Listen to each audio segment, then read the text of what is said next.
माथे पे कलंक लागल बम गोली चलाइला।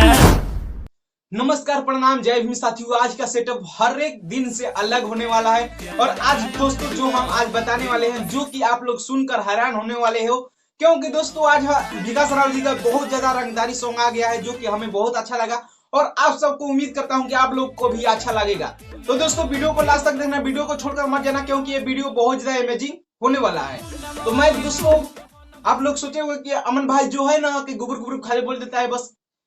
तो दोस्तों मैं गुबुर गुबुर नहीं बोलता हूँ, कुछ वर्डे बोलता हूँ जो कि गलत नहीं रहता है, हर एक वर्ड सही रहता है। और दोस्तों आज जो बात करने वाले हैं उस गाने को पहले आप लोग देखिए, तब आगे हम लोग बात करते हैं। ए जान तोहर मौजनुआ है अब बड़ खलनायक हो गई। ए जान तोहर मौजनुआ है अब बड़। तो फाइनली दोस्तों आप लोग ये वीडियो देख लिए होंगे, तो कमेंट करके जरूर बताना कि दोस्तों ये वीडियो आप सबको कैसा लगा कैसा नहीं। और दोस्तों अगर ये वीडियो और सॉन्ग आप लोग को अच्छा लगा तो दोस्तों इस चैनल को सब्सक्राइब, कमेंट और लाइक कर देना। तो दोस्तों मिलते हैं ऐसे ही न्यू टॉपिक, न्यू वीडियो लेकर अगले वीडियो में। तब तक के लिए जय भीम, जय संविधान, tata, bye bye, thank you दोस्तों।